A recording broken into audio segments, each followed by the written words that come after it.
Todos amén.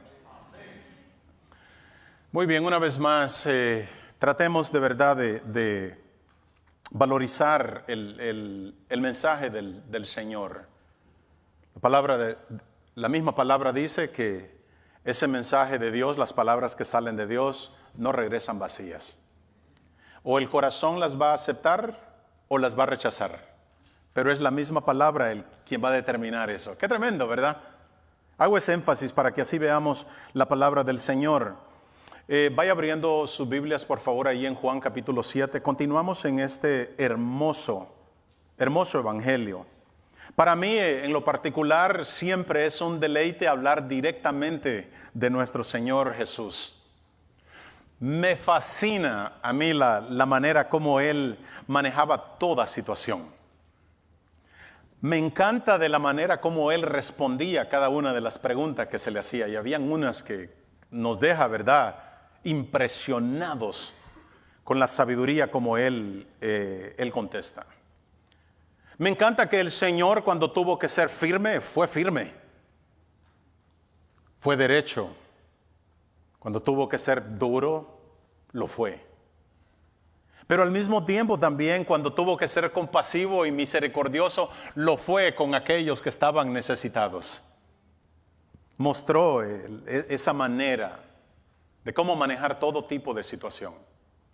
Y para mí es bastante satisfactorio que aquí en Juan hay tanta oportunidad para nosotros hablar del Señor. Especialmente cuando nos transportamos a esos lugares donde Él estuvo presente físicamente. Y cuando empezamos a hablar de estas porciones tan poderosas, las cuales hablan de una manera majestuosa acerca del Señor, ¿verdad? Como que eso nos da una sensación de cercanía a Él. Nos hace vivir que hay el momento, el escuchar lo que la palabra dice acerca de Él. Y a medida, ¿verdad? No sé si lo han notado, a medida que avanzamos, o al menos en este evangelio de Juan, vemos que el Señor sigue haciendo más afirmaciones y más declaraciones acerca de Él. Y entre más se acerca a su hora, como Él dice, más directamente empieza a darse a conocer y empieza a declarar quién es Él. Afirmación tras afirmación.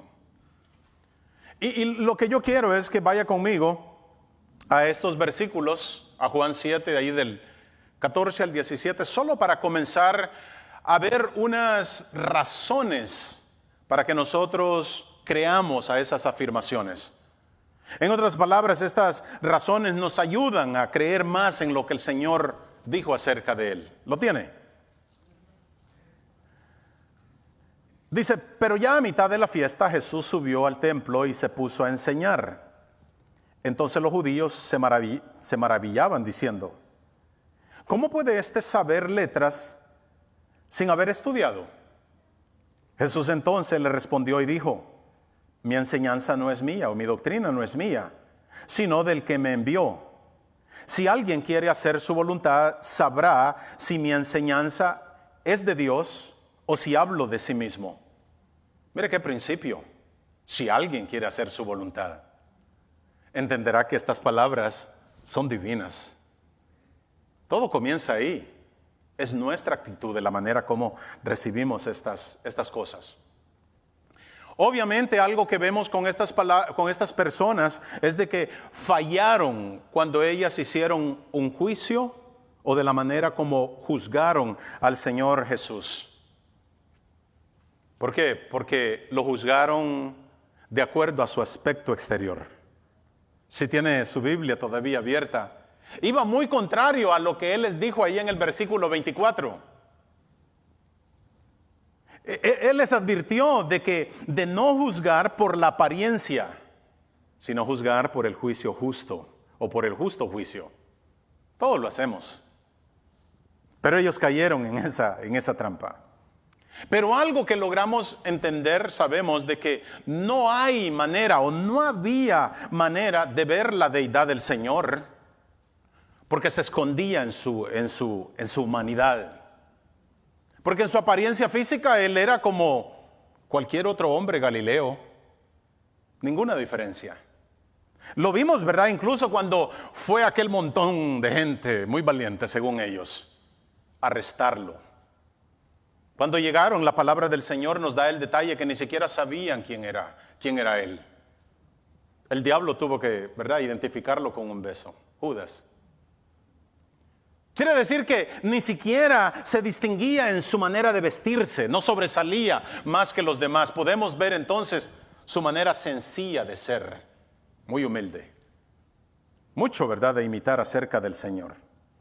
Y entonces, ¿qué es lo que ocurre? Que cuando él empieza a hacer estas tremendas afirmaciones o declaraciones acerca de él, no encajaba con su apariencia física.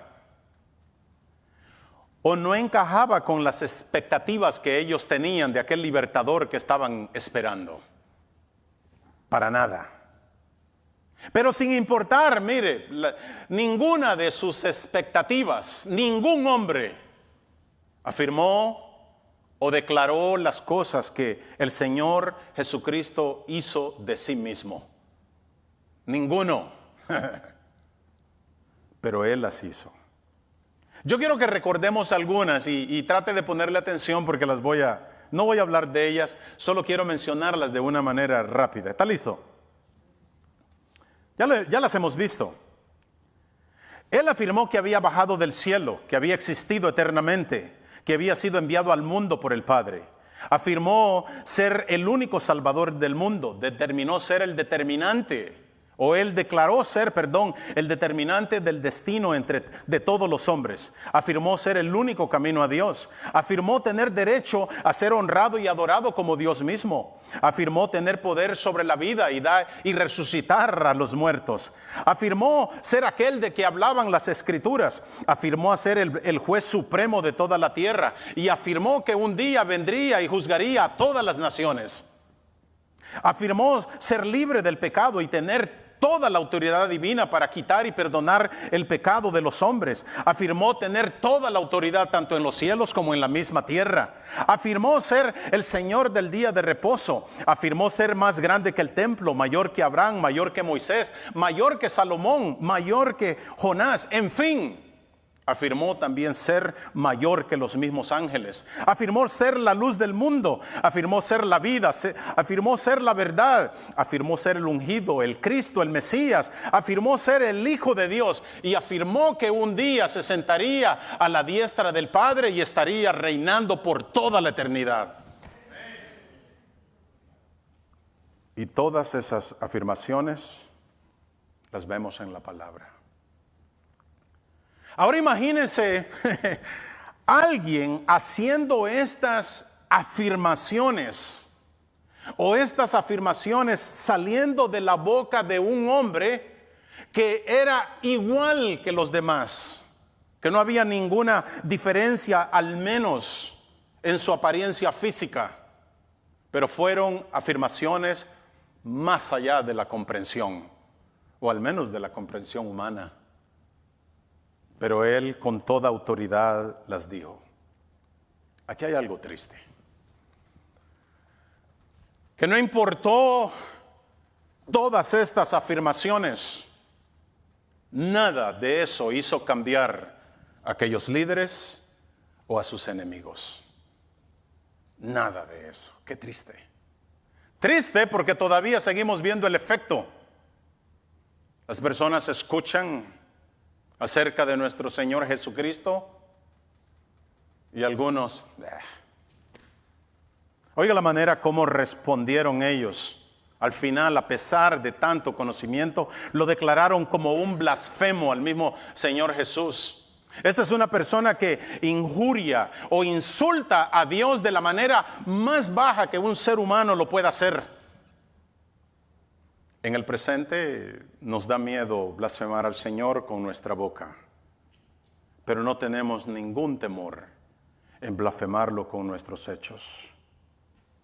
Y concluyeron, mire que estos hombres concluyeron diciendo que de la única manera como una persona como él blasfema podía abajar o a llegar a tanta bajeza era si era influenciado por el blasfemo de los blasfemos, por el mismo diablo. Esa fue la conclusión que llegaron. Algunos que eran menos crueles le dijeron que estaba loco, que estaba fuera de sí. O como vimos en el capítulo 6, ¿verdad? Que fueron muchísimos los que simplemente decidieron abandonarlo y se fueron ofendidos por sus palabras. Era más o menos como cuando una persona está oyendo un discurso y en medio del discurso simplemente se va porque se siente ofendido con ese mensaje, porque fue un mensaje repugnante. Así, de esa manera, ellos salieron. Y dijimos, ¿verdad?, que todas esas conclusiones podían haber sido razonables si el Señor no hubiese probado ser lo que Él dijo que era. Si es verdad, era un hombre común, corriente. Pero Él probó, mis hermanos, eso es lo terrible de esto. Que Él probó ser lo que Él dijo que ser, más allá de la duda. Ellos estaban seguros. Pero mira qué terrible, ya sea que lo hayan calificado como un falso, o lo hayan calificado como un loco, o como un blasfemo, ellos hicieron un juicio. Y las consecuencias de ese juicio que ellos hicieron acerca del Hijo del Hombre, acerca del Señor Jesucristo, tienen o van a tener graves implicaciones y eternas.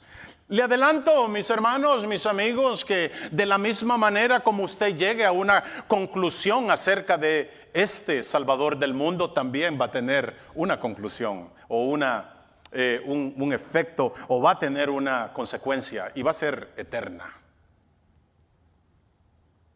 Pero eso es lo que me gusta de la palabra. Les decía a los hermanos en la orientación, que la palabra siempre nos lleva a un lugar donde nosotros tenemos que tomar una decisión. Que a propósito, miren lo que ocurrió con estas personas. Primera de Pedro, capítulo 2, en el versículo 8, Pedro dice que para los que no creen, o para estos judíos, el Señor Jesucristo dice que vino a ser piedra de tropiezo y roca de escándalo. Y dice que tropiezan, el apóstol Pedro, tropiezan porque son desobedientes a su palabra. Ahí está todo. Esa es la clave. La manera como vemos y amamos su palabra. No hay que especular, ¿verdad que no? No se trata de rituales para nada. Se trata de una relación práctica. Pero qué lindo que el Señor pone la primera y la más fuerte de las motivaciones, el amor. Si me amáis, dice Él, eso es, si me aman, guardarán mis mandamientos. Ahora vea por otro lado las afirmaciones de aquellos que no encontraron tropiezo en Él. De aquellos que sí abrazaron sus afirmaciones. Conocemos, ¿verdad?, la de Juan el Bautista. Él dijo, he aquí el Cordero de Dios que quita la enfermedad fatal del ser humano. ¿Qué es eso? El pecado. Esa es la enfermedad de muerte, la herida de muerte, dijo alguien. El apóstol Andrés, en el primer capítulo de Juan, vimos cuando le dijo a Pedro, hemos hallado al Mesías, al Cristo, al ungido, al enviado. Todos sinónimos. También Felipe dijo a Natanael, hemos encontrado a aquel de quien escribió Moisés en la ley y también en los profetas, a Jesús. Qué lindo llegar a Jesús. Oh, qué lindo que Él nos encuentre. Sentimos un descanso. Como que hemos llegado. Después de toda esa travesía. Todo ese sufrimiento. Después de todo ese enredo. hemos encontrado a Jesús. O Nicodemo, mire que se acercó a Jesús en representación de los otros judíos. Y él le dice, sabemos que has venido de Dios, porque como maestro, porque nadie puede hacer las señales que tú haces si Dios no está con él. No era solo él, sabemos. O los samaritanos, ¿se acuerda de aquella pequeña aldea en Sicar? Llegaron a la conclusión de que el Señor Jesucristo era el Mesías, el Salvador del mundo. ¿Ya llegó usted a esa conclusión? Y luego estaba Pedro, lo que vimos que junto con los discípulos allá en Juan, el capítulo anterior, en el versículo 69 dijeron, nosotros hemos creído. Como queriendo decir, a nosotros se nos ha revelado que tú eres el Santo de Dios. Dele gracias al Señor porque es Él el que pone o abre ese entendimiento en nuestro duro corazón. Y si todavía no lo ha visto de esa manera, es de venir al Señor con ruego y decirle, Señor, ten misericordia de mí. Sé propicio a mí, pecador. O fue Pedro que también le dijo al Señor, tú eres el Cristo, el Hijo del Dios viviente. Y mire que a pesar que el Señor lo seguían de todos lugares. La palabra nos dice, mire de dónde venían, de Galilea, de Judea, de Jerusalén, de Idumea, del otro lado del Jordán, de Tiro, de Sidón.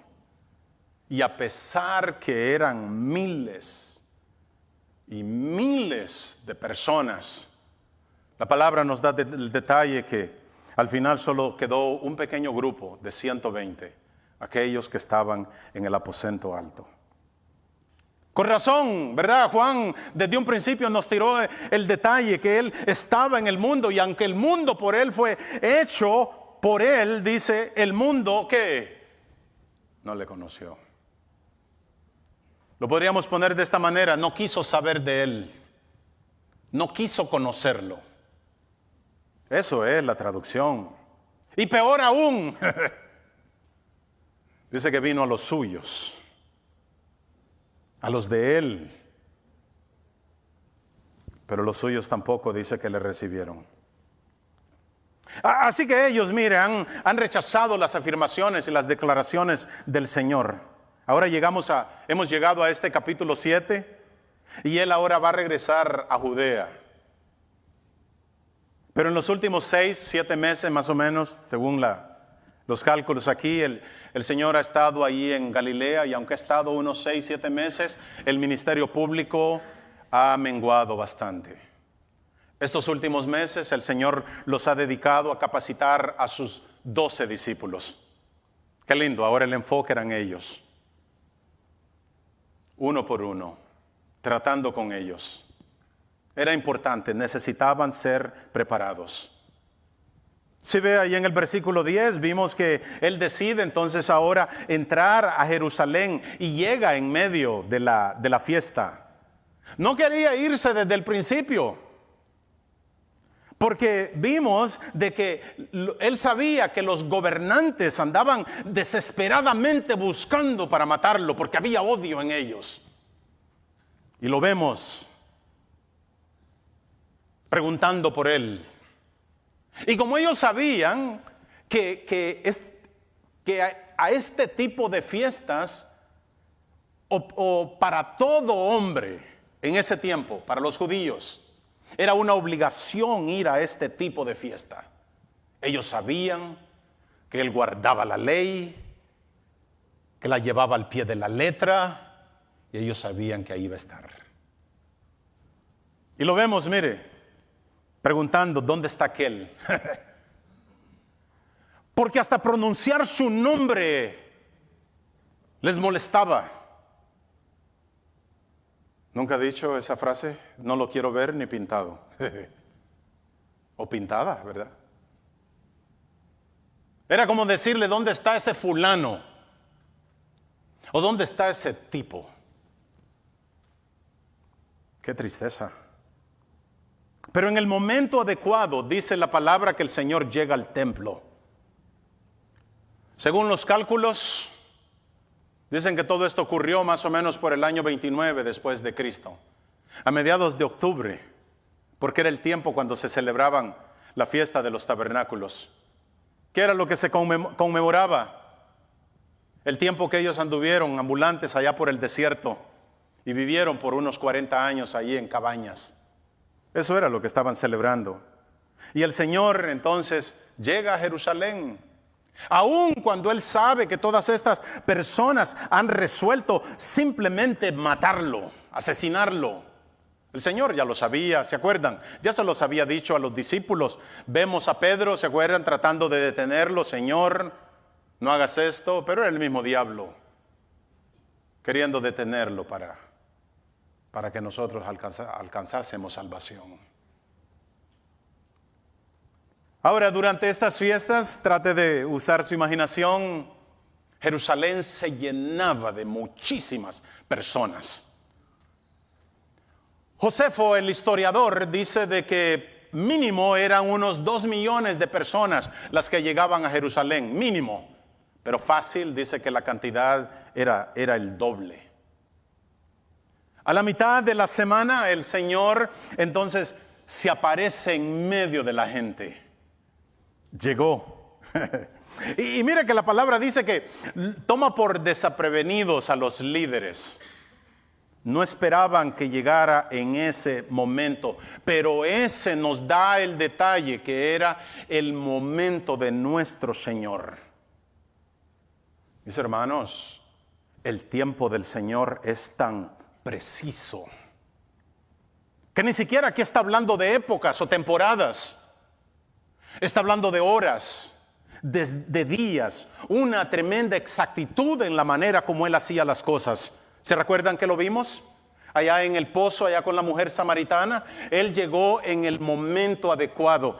Tan preciso fue de que Él se encargó de completar el mensaje de salvación para esa persona antes que llegaran los discípulos y que no fuese interrumpido. Porque el enfoque era en esa persona y en esos samaritanos. Tremenda precisión. Ahora, seguro que lo que ahora cambiaba o la presencia del Señor cambiaba todo el asunto. Seguro que ahora había una razón más grande para llegar a estas fiestas. Muchos seguramente fueron por volver a ver o ver por primera vez al hacedor de milagros. U oír por primera vez a aquel que decían que hablaba con toda autoridad divina. Porque vea el verso 12. Nos dice que Él era el centro de las conversaciones, aún sin Él estar presentes. O sin Él estar presente, todos preguntaban por Él. Pero ahora el Señor estaba ahí. Si ve el versículo 32, dice que hicieron un intento de arrestarlo. Los fariseos enviaron a la policía del templo para arrestarlo. El versículo 42 o el 44, me gusta ese detalle que dice la palabra, ninguno, dice, le echó mano. Ahí vemos también el poder de Dios. Me imagino a los oficiales, los policías del templo, vayan y arréstenme a ese blasfemo. Ellos llegan al templo, lo llegan a buscar, pero ocurrió algo. Cuando fueron a arrestarlo, escucharon sus palabras. Y dice la palabra que lo que nos está diciendo aquí, quedaron maravillados con ellas. Y ahí es donde podemos ver el poder y la eficacia de su palabra. El poder y la eficacia de la palabra del Señor. Y me gusta que cuando regresaron sin Él. Y sus superiores le hacen la obvia pregunta, ¿dónde está? ¿Por qué no lo trajeron? Ya sabemos, ¿verdad? Que ellos dicen, porque jamás hombre alguno ha hablado como este hombre. Cuando analizo esto, para mí también eso es un poco jocoso, cómico. Porque seguro que estos oficiales habían escuchado a los fariseos hablar muchas veces. Y ahora en su propia cara le están diciendo, jamás hombre alguno ha hablado como él habla. Como queriendo decirle, ni ustedes. Pero vea lo que ocurre cuando el Señor llega al templo. Me gustan esos detalles. Simplemente dice la palabra que se puso a enseñar. Porque eso era lo que los rabinos hacían. Especialmente el Señor Jesucristo. Porque Él entendía lo importante o lo vital de su mensaje. Él entendía que las personas necesitaban escuchar ese mensaje de esperanza. Él sabía que aquel que recibiera esas palabras con un corazón abierto iba a ser transformado. Y él sabía que como quiera habían personas ahí que necesitaban. Tan importante era la palabra del Señor para nuestro Señor Jesús, que al principio del Evangelio de Marcos y por ahí un poco entrando en Lucas, nos da el detalle en la Biblia de que el Señor estuvo haciendo milagros por todas partes y sanando cantidades de personas. Tantas personas que había sanado en ese día que la palabra dice que se regó la voz por ahí y vinieron al día siguiente todo aquel o más personas buscándolo solo para que lo siguiera ¿qué? Sanando. Porque eso era lo que andaban buscando. Pero me gusta que el Señor le dice a los discípulos, no. Vámonos, dice Él, vámonos a los lugares vecinos para que también predique, porque para eso he venido. Esa era la actividad principal del Señor. El dar un mensaje de verdad, un mensaje de esperanza. ¿Qué era? Se podrá preguntar usted. ¿Qué era lo que el Señor predicaba? Lo mismo que siempre predicaba. Predicaba de la salvación, predicaba del pecado, predicaba del arrepentimiento, predicaba de la justicia. No se cuidaba de hablar de la hipocresía y hablaba de lo que era el verdadero camino de Dios. E instruía a las personas, las invitaba para entrar en ese camino. Las invitaba constantemente para que lo aceptaran, para que lo recibieran. Y lo que vemos que en el proceso de él predicar la palabra no podía evitar hacer aquellas tremendas declaraciones o afirmaciones acerca de él. Y eso es lo que vemos en estos versículos. Vemos razones para nosotros poder o para que ellos creyeran a esas afirmaciones. Porque él ya mire hasta dónde es el corazón del Señor Jesús. Hasta este momento él ya conocía las opiniones terribles de estas personas. Él ya sabía que lo estaban viendo como un blasfemo. Pero ¿sabe algo bonito del Señor? Hasta el momento él todavía no los había desechado. Óigame esto. Si usted está aquí, es porque el Señor todavía no lo ha desechado. Es porque el Señor le está dando una oportunidad. Claro, la palabra nos dice que ya algunos habían sido condenados. ¿Por qué? Porque habían blasfemado contra el Espíritu Santo. Esos ya eran muertos andando. Pero aquí Él todavía está mostrando su misericordia. Oiga cómo lo pone el Señor más adelante lo vamos a ver en el capítulo 12 de Juan acerca de esto de misericordia. Juan 12, comenzando en el versículo 35. Oiga las palabras del Señor y ojalá que usted también se las lleve. Él dice, mi luz brillará para ustedes solo por un poco más de tiempo. Solo un poco más. Dice, caminen en la luz, ¿mientras qué? Mientras puedan. Esta es la oportunidad. Para que la oscuridad no los tome por sorpresa. Porque los que andan en la oscuridad no pueden ver a dónde van. Versículo 36. Porque pongan su confianza en la luz mientras aún haya tiempo. Esa es la oportunidad. El Señor sigue dando la oportunidad. Entonces dice, se convertirán en hijos de luz. ¡Qué tremenda compasión del Señor Jesús! ¿Nunca ha llegado a usted a esa conclusión con las personas? ¿Sabes qué? Ya es suficiente, ya no le vuelvo a hablar. O incluso en nuestras relaciones personales, ¿verdad? Decimos, no más, ya no trato más con él. Pero lo que estamos viendo aquí en el Señor es que vemos la extensión de su paciencia. Vemos la extensión de su gracia. Que aun cuando lo hemos rechazado con nuestros hechos, Él sigue insistiendo con nosotros. Y le damos gracias al Señor por ello. Amén. Ahora, la primera razón que nos presentan aquí los versículos para nosotros creer en las afirmaciones del Señor es precisamente esto: la fuente divina de su enseñanza. La fuente de donde viene su conocimiento. Le doy un poquito de contexto. ¿Qué era lo que ocurría relacionado con la enseñanza? Normalmente lo que hacían los rabinos obviamente era enseñar.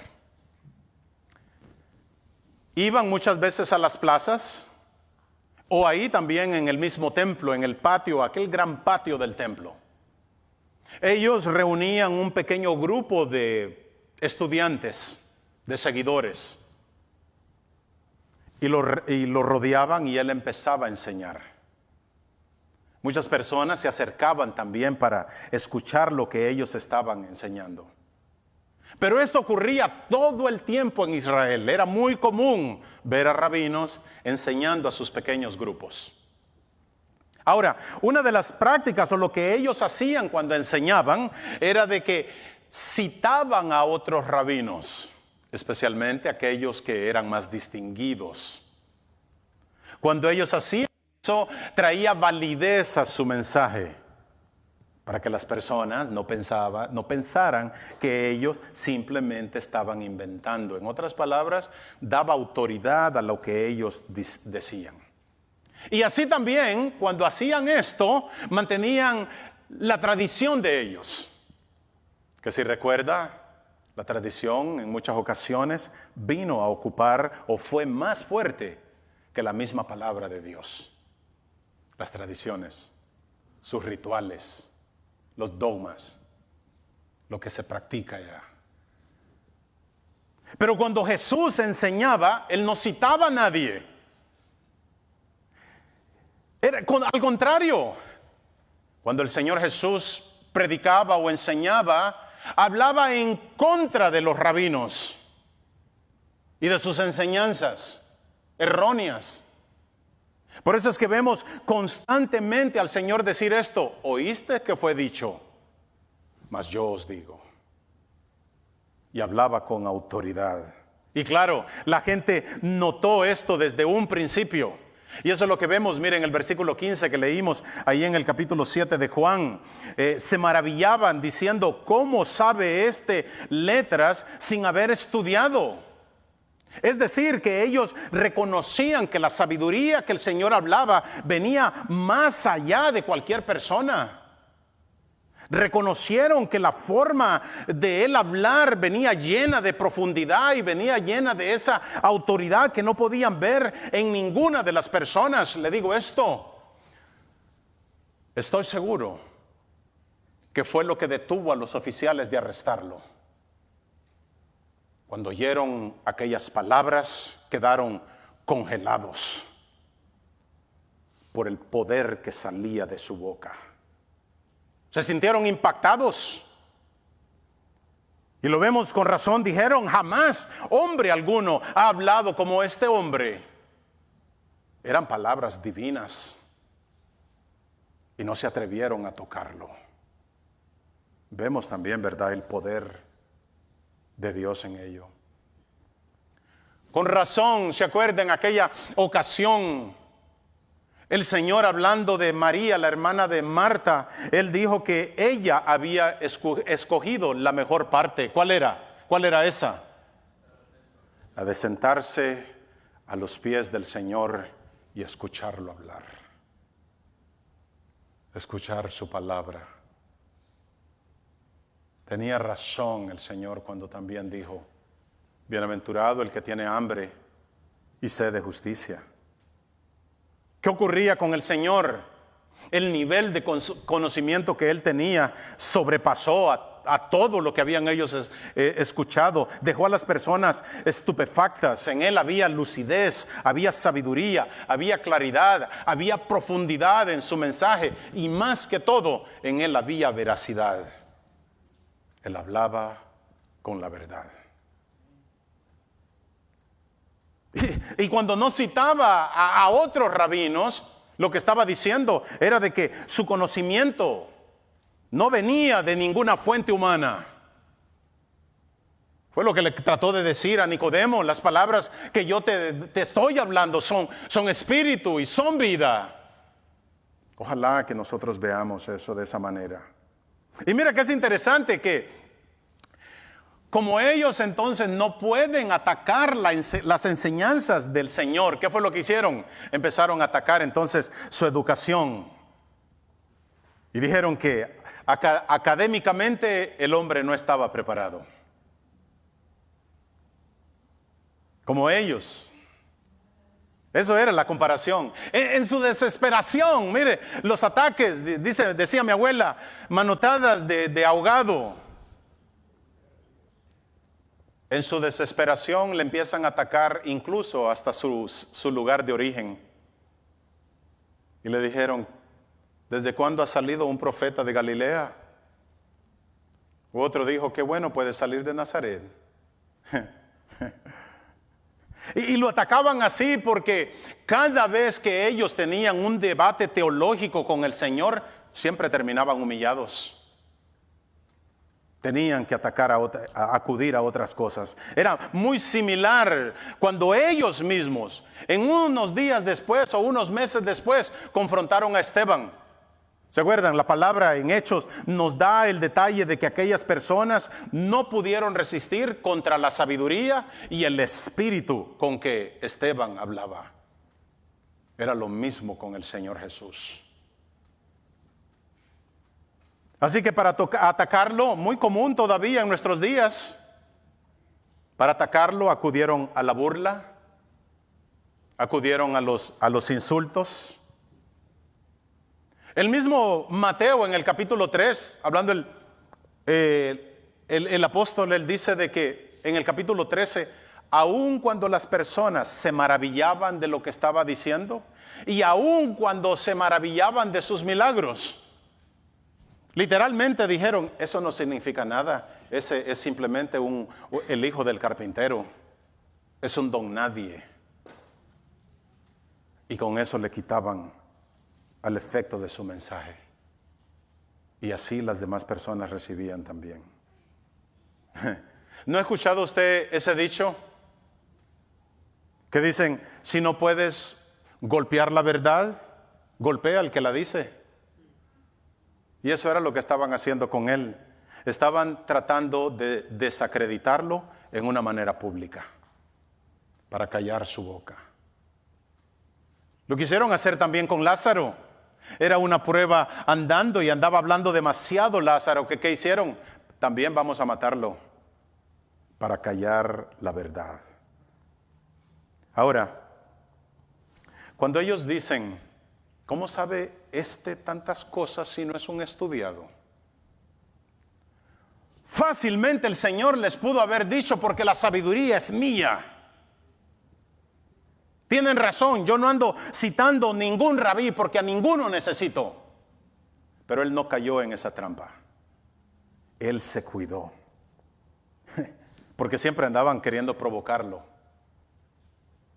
Como predicador o como amante de la palabra, me impresiona de veras la manera como el Señor maneja esta situación. Ve el versículo 16. Él dice, mi enseñanza o mi doctrina no es mía, sino ¿de quién? De aquel que me envió. ¡Qué tremendo! Era como decir, el mensaje que yo les estoy dando no es un mensaje que yo inventé. Esto no es mi propia opinión. Esto no son ideas mías. Está diciendo, mi enseñanza viene de aquel que me envió. de aquel que me mandó con un mensaje. ¿Y sabe qué, mis hermanos? Esto no era solo una defensa contra estas personas. Esto era una acusación a todos estos líderes y a sus interminables citas de rabino en rabino.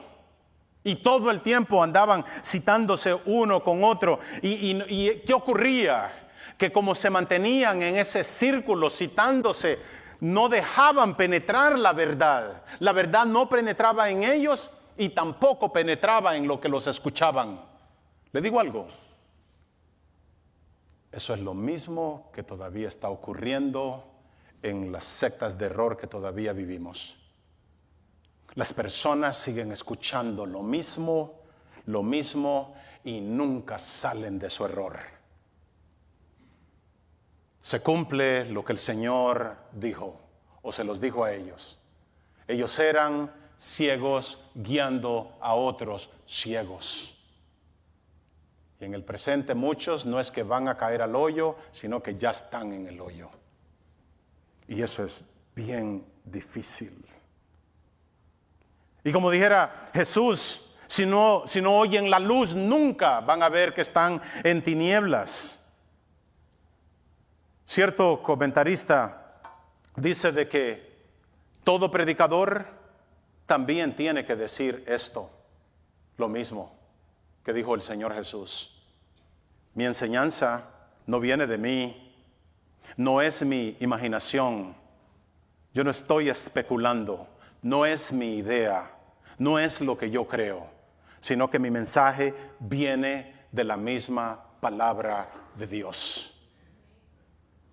Y eso es lo mismo que yo le digo a todos los líderes en la iglesia y que tienen la oportunidad de enseñar. Enseñe la palabra de Dios. A eso el Señor nos ha llamado. ¿Me regala unos minutos más? Algo importantísimo que aprendemos del Señor Jesús es que aún Él, siendo el Hijo de Dios, se cuidó de hablar la verdad y nada más que la verdad. Y Él constantemente afirmaba eso. ¿Se acuerda cuando los que pasamos por el capítulo 5 de Juan? Allá en el versículo 30, oiga lo que Él dijo. No puedo yo hacer nada por mí mismo. Según oigo, así juzgo. Y mi juicio es justo. Porque no busco mi voluntad, sino la voluntad del que me vio. ¿Qué es lo que está diciendo? Que cualquier cosa que el Señor decía o hacía, venía de su Padre. Procedía de Él. Todo lo que Él hablaba, procedía del Padre. Mire que lo va a decir también allá en Juan 12, en el versículo 49. Hablando el Señor Jesús, dice, porque yo no he hablado por mi propia cuenta. El Padre que me envió, Él me dio mandamiento de lo que he de decir y lo que he de hablar. Y había tanta precisión en las palabras del Señor Jesús, porque no habló de más, ni habló de menos. Él habló lo que tenía que hablar. Oiga cómo lo pone en Juan 17, versículo 8. Porque las palabras que me diste, esas les he dado. Esas son. Era ahí entonces de donde provenía su sabiduría. Y tan vasto, mire, que era el conocimiento que el Señor traía, que dejó impresionadas a todas estas personas. Porque el Señor tenía un vasto conocimiento que podía conocer también la mente de Dios, no de manera general. Él sabía exactamente lo que el Padre quería comunicar, lo que quería hablar. Conocía, dice el Señor, conocía su voluntad. Con razón la hizo al pie de la letra. Si no conocemos la palabra, andaremos a oscuras. Y mire que no solamente conoce lo profundo de Dios, sino que también ya vimos que conoce el corazón del hombre. Oiga, o le recuerdo la acusación que hizo contra ellos ahí en Juan, el capítulo 5, el versículo 42. Mas yo conozco, les dijo a ellos, que no tenéis amor de Dios en vosotros. O sea, yo conozco la maldad que hay en los corazones de ustedes. Qué triste. conocía lo que había en ellos.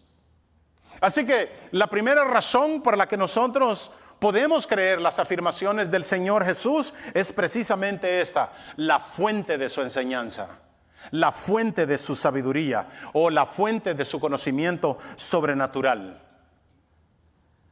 Porque el Señor conocía la mente de Dios, conocía la fuente de las Escrituras y conocía la mente o el corazón de los seres humanos. Con razón, Él podía interpretar con tremenda precisión lo que Dios nos ha querido decir siempre en la palabra.